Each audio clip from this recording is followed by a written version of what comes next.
साथियों, नमो बुद्धाय, जय शोक सम्राट, जय भीम। आज है 21 जून 2024। आज गुरु पूर्णिमा है, आषाढ़ पूर्णिमा है और धम्मचक्र प्रवर्तन दिवस है।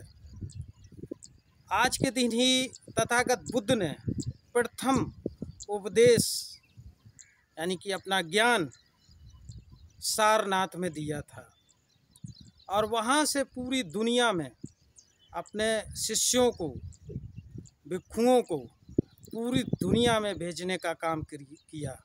इसीलिए इस भारत को विश्व गुरु की पहचान मिली थी। इस भारत को इसीलिए विश्व गुरु की पहचान मिली थी। आज के दिन ही उन्होंने सारनाथ में, जो आज आषाढ़ पूर्णिमा भी बोलते हैं, गुरु पूर्णिमा भी बोलते हैं, और इसको जो बुद्धिज्म में है धम्मचक्र प्रवर्तन दिवस बोलते हैं। आज के दिन ही यानी धम्म यानी कि जो धम्म माने प्रकृति यानी कि ज्ञान, जो उन्होंने धम्म का ज्ञान दिया और पूरी दुनिया में प्रचार प्रसार किया। आज पूरी दुनिया ने बुद्ध के ज्ञान को स्वीकार किया और दुनिया के कई देशों में बुद्धिज्म को लोग फॉलो करते हैं, मानते हैं और बुद्धिज्म की विचारधारा से चलते हैं। अफसोस इस बात का कि इस भारत में पैदा हुए तथागत बुद्ध और भारत में ही उनका महापरिनिर्वाण हुआ, यानी कि जन्म हुआ, जन्म से लेके परिनिर्वाण मतलब मृत्यु भी हुई, यहीं उनका कर्म भूमि रही, लेकिन पूरी दुनिया के लोगों ने स्वीकार किया।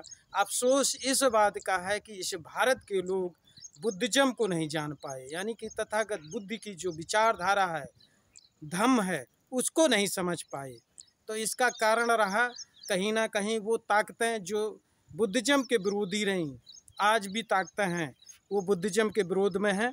आज सभी देशवासियों को बुद्ध पूर्णिमा के अवसर पर, गुरु पूर्णिमा के अवसर पर, धम्मचक्र प्रवर्तन दिवस के अवसर पर सभी को हार्दिक मंगल कामनाएं। साथियों, मैं आप लोगों को बताना चाहूँगा कि हम लोग जो आज लगातार बहुत सारे गुरु बनाए हुए घूम रहे हैं, यहाँ तक कि अभी एक विश्व हरि नाम का जो गुरु बताया गया, जिसमें लगभग 123 लोगों की मृत्यु भी हुई, यानी कि उनके चरणों की धूल लेने के चक्कर में बच्चे थे, महिलाएं थीं, लोग मारे गए, मृत्यु हो गई, घटना घटी। लेकिन तथागत बुद्ध को आप जब पढ़ेंगे, कहीं भी इसमें मंत्र फूंका नहीं जाता, चरण की धूल नहीं ली जाती। कोई गुरु नहीं करता है कि नहीं हमारे चरण की धूल लो, मैं तथास्थ कर दूंगा, आपको मंत्र बता दूंगा, आपका भला हो जाएगा, मैं ईश्वर हूँ, मैं भगवान हूँ। अभी एक और घटना घटी, जैसे आपके बॉम्बे में की घटना है। बॉम्बे में 2-4 दिन पहले लगभग एक घटना घटी कि एक मंदिर में एक महिला के 30 वर्षीय महिला के साथ बलात्कार होता है और उसके वहाँ का जो पुजारी होता है, उसके 2 साथी और होते हैं और बलात्कार करते हैं। तो मैं ये पूछना चाहता हूँ, ईश्वर का ये लोग जो है, ईश्वर की बात करके, भगवान की बात करके और ईश्वर के नाम पे कि सब ईश्वर कराता है, क्या ये बात सत्य हो सकती है कि उस महिला के साथ बलात्कार हुआ? क्या सब ईश्वर ने कराया? ईश्वर की कृपा थी? इस चीज़ को आप लोगों को समझना चाहिए। बुद्धिज्म इसका खंडन करता है।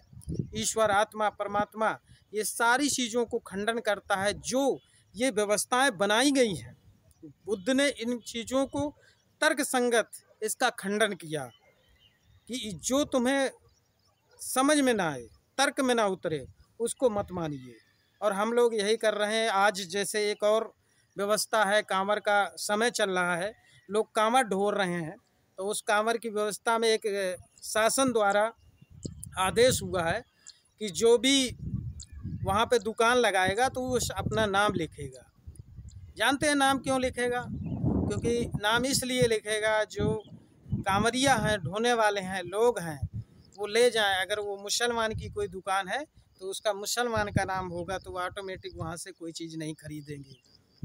ये कहीं भेदभाव पैदा कर रहे हैं, आपस में भाईचारा ख़त्म कर रहे हैं, जबकि बुद्ध ने भाईचारा, करुणा, दया, आपस में प्रेम ये सिखाया।